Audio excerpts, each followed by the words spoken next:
মায়ের কষ্ট দেখে আর বসে থাকতে ইচ্ছা করলো না। সো হ্যালো এভরিওয়ান, আসসালামু আলাইকুম। সবাই কেমন আছেন? আশা করি ভালো আছেন, আমিও ভালো আছি। প্রতিদিনের মতো চলে আসছি নতুন আর একটা ভিডিও নিয়ে। আজকে দুপুরে রান্নাটা হচ্ছে আমি করে নেব। মা আজকে প্রচণ্ড পরিমাণে ব্যস্ত, এই জন্য আমাকে বলছে তুমি আজকে দুপুরে রান্নাটা করো। বললাম ঠিক আছে। তো এইখানে হচ্ছে মা আগে থেকে ছোট মাছ বড় মাছ কেটে একদম ধুয়ে পরিষ্কার করে রাখছে। আর হচ্ছে করলা, এখানে ছোট ছোট করে করলাও কাটা আছে। করলা দিয়ে আর হচ্ছে ছোট মাছ দিয়ে রান্না করা হবে, আর শোল মাছ আলু দিয়ে রান্না করব। আলু আর পেঁয়াজ মরিচ মা কেটে রাখেনি, এগুলো হচ্ছে আমি এখন কেটে নেব। আর হচ্ছে কিছু মশলা বাটা লাগবে, সেগুলো মাকে রেডি করে দেব। মা বেটে দিলে তারপরে হচ্ছে আমি রান্নাটা করে নেব। আর যেহেতু লাকড়ি চুলায় রান্না করব, রান্না করার আগে সব কিছু একদম গোছগাছ করে নিলে দেখা যায় রাঁধতে তেমন একটা সময় লাগে না। আমি বাসায়ও সবসময় রান্না করার আগে একদম সব কেটে ধুয়ে পরিষ্কার করে তারপরে হচ্ছে রান্নাটা করি। তো এইখানেও সেম কাজ। তো এই যে আমার কাটা ধোয়া একদম সব হয়ে গেছে। আমি আলুগুলো কেটে নিছি, পেঁয়াজ মরিচ যা যা লাগবে সেগুলোও কেটে নিছি। তারপরে হচ্ছে মাছগুলো এখানে আমি আগে থেকে অনেকবার ধুয়ে পরিষ্কার করে নিছি। এখন হচ্ছে আলু মাছের সাথে দিয়ে নিচ্ছি, দিয়ে এই দুইটা আবার একবারে ভালোভাবে ধুয়ে পরিষ্কার করে নেব, কয়েকবার পরিষ্কার পানি দিয়ে। মাছ নাকি যতই ততই খেতে ভালো লাগে। তো যাই হোক, এখানে হচ্ছে আমি আবারও ধুয়ে নিচ্ছি। আর এই মাছগুলো আজকে রান্না করব সর্ষে দিয়ে আমার কাছে এই শোল মাছটা অনেক ভালো লাগে। আর আমরা ছোটবেলা থেকেই দেখে আসছি আমার মাকে, যে যখনই বাড়িতে কোনো বড় মাছ আনা হয় ওই মাছের মাথা তারপরে পেটের মাছ এগুলো দিয়ে সবসময় সর্ষে দিয়ে একদম তাজা হাতে মাখায় আর কি। তাজা মাছ যেটাকে বলা হয় ওই মাছটাই আর কি হাতে মাখিয়ে আর কি রান্না করে, খুব ভালো লাগে খেতে। তো বাড়িতে আসলে সবসময় এই খাবারগুলোই বেশি খাওয়া হয়। ঢাকায় যত মজা করে রান্না করি না কেন তেমন একটা ভালো লাগে না। তো আমি ওইখানে সর্ষেগুলো ধুয়ে রেখে আসছি রুমের ভিতরে চাউলটা নেওয়ার জন্য। সব কিছু একেবারে নিয়ে তারপরে হচ্ছে আমি রান্নাটা বসিয়ে দেব। তো এই তো আমি চাউলটা নিয়ে নিচ্ছিলাম, আর একেবারে দুই বেলার রান্নাটাই একবারে করে নেব যাতে রাত্রে আর রান্না না করা লাগে। আমার ছেলেটা আজকে রুমের ভিতরে বসে খেলাধুলা করতেছিল, ওরে সকাল থেকে আমি বের হতে দিচ্ছিলাম না। বাইরে প্রচণ্ড পরিমাণে রৌদ্র আর এত পরিমাণে গরম পড়ছে। ও ফ্যানের নিচে থাকে, তারপরে হচ্ছে ঘেমে একদম একাকার হয়ে যায়। আর বাইরে তো একদম অবস্থা খারাপ।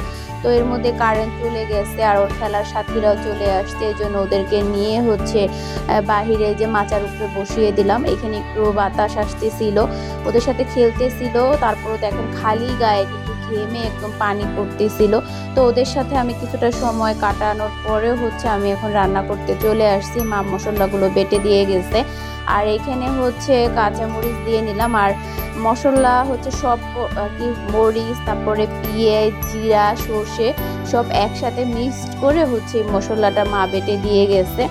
তো আমি এখানে পরিমাণ মতো হচ্ছে মশলা বাটা দিয়ে দিলাম, তারপরে হচ্ছে হলুদের গুঁড়ো দিয়ে নিচ্ছি। এখন হচ্ছে পরিমাণ মতো তেল দেব, তারপরে হচ্ছে আমি স্বাদ মতো লবণ দিয়ে হচ্ছে এটাকে আমি ভালোভাবে মেখে পরিমাণ মতো পানি দিয়ে আর কি রান্নাটা বসিয়ে দেব। তো এই যে স্বাদ মতো লবণ দিয়ে নিলাম। এখন এটাকে আমি ভালোভাবে মেখে নিছি, মাখাটা হয়ে গেছে। তরকারিটা দেখতে খুব লোভনীয় লাগতেছিল, ভিডিওতে তেমন একটা ভালো লাগতেছিল না, কিন্তু এমনি কালারটা অনেক সুন্দর হয়েছিল। তো এখন আমি হচ্ছে পরিমাণ মতো পানি দিয়ে বসিয়ে দিলাম, আর এক চুলায় ভাত দিছি। এর মধ্যে আমার তরকারিটা বলক এসে গেছে। তো আমি এই তরকারিটা হয়ে গেলে হচ্ছে আমি আরেকটা তরকারি রান্না করব। তো আমি একটু নেড়ে চেড়ে দিচ্ছিলাম, কারণ বেশি নাড়াচাড়া করা যাবে না, মাছটা যদি ভেঙে যায়। এই জন্য একটু অল্প নাড়াচাড়া করে দিয়ে তারপরে হচ্ছে কিছুটা সময় রান্না করতেছিলাম। তো ওই তরকারিটা হয়ে যাবার আগে হচ্ছে আমি ছোট মাছের তরকারির ভিতরে একটু পুঁই শাক দেবো। এই পুঁই শাক দিয়ে করলা দিয়ে ছোট মাছ দিয়ে একদম চচ্চড়ি করলে না তরকারিটা খুব ভালো লাগে খেতে। আমার আম্মার হাতে বেশি মজা লাগে। তো ভাবলাম আজকে আমি একটু ট্রাই করি। তো গাছের পুঁই শাকগুলো ছিঁড়ে নিচ্ছিলাম, ভাবছিলাম 2-3টা পাতা ছিঁড়ে নেব, কিন্তু ছিঁড়তে এসে খালি মন চাচ্ছে আরও ছিঁড়ি। মানে একদম তরতাজা ফ্রেশ শাকটা তো খুব ভাল লাগে। আমার বাসার ছাদের শাকগুলো দেখলেই আমার বিরক্ত লাগে। আর এই শাকগুলো কত সুন্দর, একদম শুধু মাটিতে কোনো রকম হয়ে আছে, তারপর একদম ফ্রেশ শাকগুলো। আমার যতটুক দরকার তার থেকে বেশি ছিঁড়া হয়ে গেছে। আর শাকগুলো একদম ফ্রেশ, ছিঁড়তে খুব ভালো লাগে। আর এই শাকগুলো তরকারির মধ্যে দিলেও দেখা যাবে না, মানে একদম চুমসে একটুখানি হয়ে যাবে। তো তরকারিটা প্রায় হয়ে আসছে। এখন আমি শাকগুলো ধুয়ে তারপর ছোটো ছোটো করে কেটে দিয়ে দিলাম, যাতে অল্প পানির মধ্যে শাকটা রান্না হলে লাল না হয় আর সবুজ সবুজ কালার থাকে। এই জন্যই মূলত আমি তরকারিটা অর্ধেকটা হয়ে যাওয়ার পরে শাকগুলো দিয়ে নিলাম। তো একটু নেড়ে চেড়ে নিচ্ছি যাতে মশলাটা ভালোভাবে ঢুকে এর ভিতরে। ভাতটাও প্রায় হয়ে আসছে, এই তরকারিটা হতে হতে ভাত হয়ে যাবে। লাকড়ি চুলায় রান্না করতে একটু কষ্ট হলেও তরকারিটা খুবই ভালো হয় খেতে।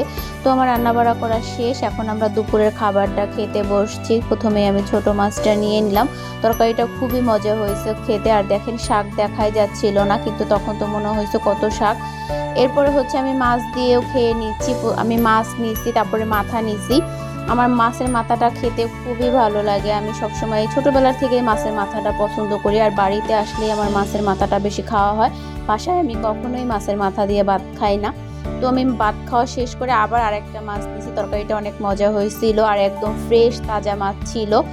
তো দুপুরে খাওয়া দাওয়া শেষ করে আমরা বিকেলবেলা একটু নৌকায় ঘুরতে আসছি। ছোটবেলায় কত নৌকায় ঘুরছি, সেসব কথা মনে পড়লে খুব খারাপ লাগে। আসলে বড় হওয়ার পরে কোনো কিছুই আর করা হয় না। আর তাছাড়া আমাদের বাড়ির চারপাশটা এখন রাস্তাঘাট হয়ে অন্যরকম হয়ে গেছে, তেমন একটা পানি দেখাই পাওয়া যায় না। আর আগে তো শুধু চারদিকে তাকালেই মনে হচ্ছে খালি পানি আর পানি, এখন আর পানি নাই, সব অন্যরকম হয়ে গেছে।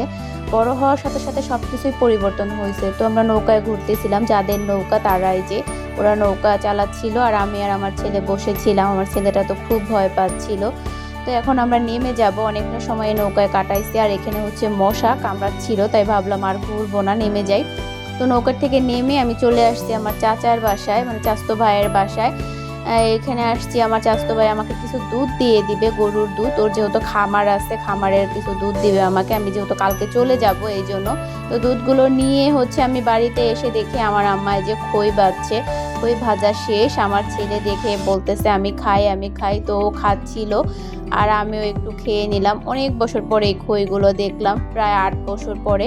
8 বছর আগে মা অনেক ভাজতো, যখন আমার ভাইটা বাংলাদেশে ছিল। আমার ভাই বিদেশে চলে যাবার পরে আমার আম্মা কোনো কিছুই বাড়িতে তেমন করতো না, ওর শখের যে জিনিসগুলো ছিল সেইগুলো যতটুকু প্রয়োজন ছিল ততটুকুই করতো, তাছাড়া আমার মা কখনো ওই জিনিসটা করতো না। মার ভাইয়ের আসার কথা শুনেই 8 বছর পরে হচ্ছে খইগুলো ভাজলো। আর এই যে দুধগুলো নিয়ে আসছিলাম সেগুলো এখন বের করে আমি ফ্রিজে রেখে দিচ্ছি। এত পরিমাণে বোতলে ভরছে যে একটু বরফ ছোটার সাথে সাথে দুধগুলো বোতলের থেকে পড়ে যাচ্ছিল। তো আমি তাড়াহুড়া করে আর কি ফ্রিজের ভিতরে রেখে দিচ্ছিলাম যাতে নষ্ট না হয়ে যায়। তো প্রথমে হচ্ছে বড় বোতলটা রাখলাম, এটা 2 লিটারের মতো হবে। আর এই দুটো মিলে হচ্ছে 1 লিটার।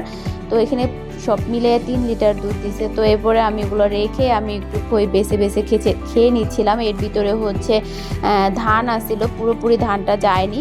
আর এই খইটা যারা চিনেন তো চিনেনি, আর যারা না চিনেন তাদেরকে বলতেছে এটা হচ্ছে ধান দিয়ে ভাজে খই। এইগুলো এখনো বাছা হয়নি, এর ভিতরে প্রচুর পরিমাণে ধান আছে। ধানগুলো একটা একটা করে বেছে ফেলে দিতে হবে। তো খাচ্ছিলাম বেছে বেছে, আর মাকে বলতেছিলাম যে তুমি এতদিন তো এগুলো ভাজোনি, এখন কি তোমার ছেলে আসবে এই জন্য ভাজছো? আমার মা হাসতেছে। আমার ভিডিওটা যদি ভালো লেগে থাকে তাহলে না টেনে দেখতে থাকুন, লাইক কমেন্ট শেয়ার করবেন। যারা ইউটিউবে দেখবেন তারা সাবস্ক্রাইব করে দিবেন, যারা ফেসবুকে দেখবেন তারা ফলো দিয়ে দিবেন। আজকের ভিডিওটা এই পর্যন্ত, সবাই ভালো থাকবেন, আল্লাহ হাফেজ।